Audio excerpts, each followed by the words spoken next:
Hi friend, আজকে আমি এসছি তোমাদের সাথে কথা বলবো যে ব্যাপারটা নিয়ে, সেটা হলো এফএচআর। তো আমার বেবির এফএচআর কত সেটা নিয়ে আমি বলবো।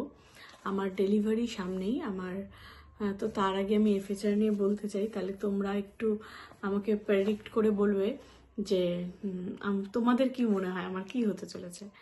প্রথম কথা, সবাই বলে যে যদি 140-এর নিচে হার্টবিট হয় তাহলে ছেলে হয়, আবার যদি 140-এর ওপরে হার্টবিট হয় তাহলে মেয়ে হয়।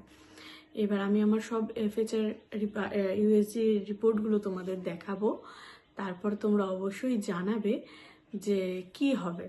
এবার এটা পুরোপুরি সত্যি হয় না, 100% তো হয় না, কিন্তু আমি আগে ভিডিওটা করছি এই কারণে, তাহলে আমি যখন হবে তাহলে সেটা আমি তোমাদের সাথে শেয়ার করতে পারবো যে আদৌ কি এটা 100% হয়। তো সেক্ষেত্রে আমার হচ্ছে এই প্রেগনেন্সি, আমার সেকেন্ড প্রেগনেন্সি জার্নি এটা। এই সেকেন্ড প্রেগনেন্সি জার্নিতে আমার টোটাল 5 বার ইউএসজি করা হয়েছিল। ইউএসজি তোমরা যতবার ইচ্ছে ততবার করতে পারো, ইউএসজিতে কোনো সাইড এফেক্ট নেই। ইউএসজির মাধ্যমে দেখা হয় যে বেবি কীরকম রয়েছে, বেবি ঠিকঠাক আছে কি না, সব কিছু, বেবি তাছাড়াও প্রেগনেন্সির কোনো প্রবলেম রয়েছে কি না, এইসব সব ইউএসজির মাধ্যমে দেখা যায়।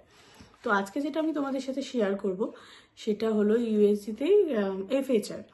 এফএচআর-এর মাধ্যমে আমরা জেন্ডার অনেক সময় প্রেডিক্ট করে থাকি। অনেকেই বলে যে 140-এর নিচে যদি এফএচআর হয়, মানে ফেটাল হার্ট রেট, তাহলে সেক্ষেত্রে ছেলে হয়, এবং যদি 140-এর ওপরে হার্ট রেট হয় তাহলে সেক্ষেত্রে মেয়ে হয়। আমি তোমাদের সাথে ওটাই শেয়ার করছি আজকে আমার এফএচআর কি আছে। তো আমার লাস্ট ইউএসজি হয়ে গেছে, আমার নেক্সট উইকে আমার ডেলিভারি ডেট। তো আমার এই টোটাল প্রেগনেন্সি জার্নিতে আমার টোটাল 5 বার ইউএসজি করা হয়েছে। একটা করা হয়েছিল 6 সপ্তাহে, একটা করা হয়েছিল 9 উইকে 9 সপ্তাহে, একটা করা হয়েছিল আমার যেটা অ্যানামালি স্ক্যান 19 সপ্তাহে মানে 19 উইকে, এবং তারপরে গ্রোথ স্ক্যান করা হয়েছে একটা যেটা 32 উইকে, এবং কালার ডপলার যেটা হচ্ছে 36 প্লাস মানে 37 উইকে করা হয়েছে। তো আমার টোটাল 5টা ইউএসজি আমার হয়ে গেছে। তো তার এফএচআর মানে ফেটাল হার্ট রেট আজকে তোমাদের সাথে শেয়ার করছি। আমি ভিডিওটা আমার প্রেগনেন্সি এখনো ডেলিভারি হয়নি, ডেলিভারির আগে ভিডিওটা এই কারণে করছি যাতে আমার ফেটাল হার্ট রেট দেখে তোমরাও গেস করতে পারো, এবং আফটার ডেলিভারি আমি এটাকে ম্যাচ করতে পারি যে কি হয়। তো ফার্স্টে যেটা আমি দেখাবো সেটা হচ্ছে আমার 6th উইকে ছিল হচ্ছে ফেটাল হার্ট রেট। এখানে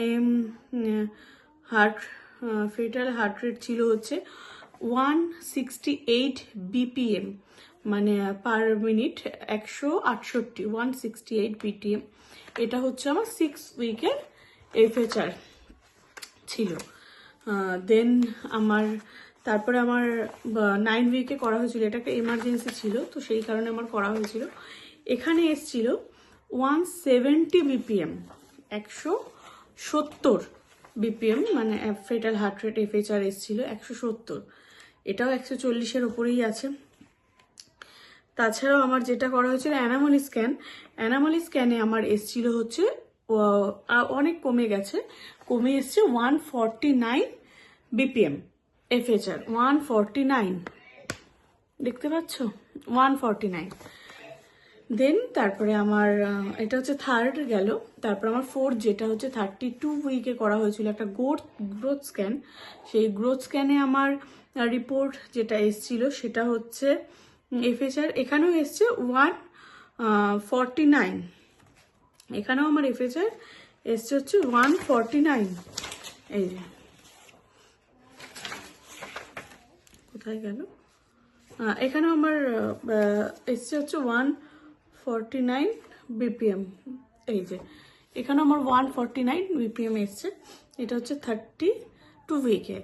লাস্ট আমার ইউএসজি যেটা হয়েছে সেটাতে আরও কমে গেছে, সেটা আমার এসছে হচ্ছে 147 বিপিএম, 147 বিপিএম। তো আমার টোটাল 5টা ইউএসজি হয়েছে যেটা তোমাদের সাথে শেয়ার করলাম, আর সবকটাতেই আমার 140-এর ওপরে রয়েছে। কিন্তু আমি অনেক ভিডিওই দেখেছি যেখানে 168, 155, 157, সেক্ষেত্রেও বেবি বয় হয়েছে। তো বেবি বয় হোক বেবি গার্ল হোক কোনো ব্যাপার না, সবই গড গিফটেড। কিন্তু তাও যেটা এফএচআর এর রেট অনুযায়ী মনে হয় আমার মেয়ে হবে। দেখা যাক আলটিমেট রেজাল্ট কি আসে, সেটাও তোমাদের সাথে শেয়ার করব। আর তোমরা অবশ্যই জানাবে যে আমার এফএচআর রেট দেখে তোমাদের কি মনে হচ্ছে।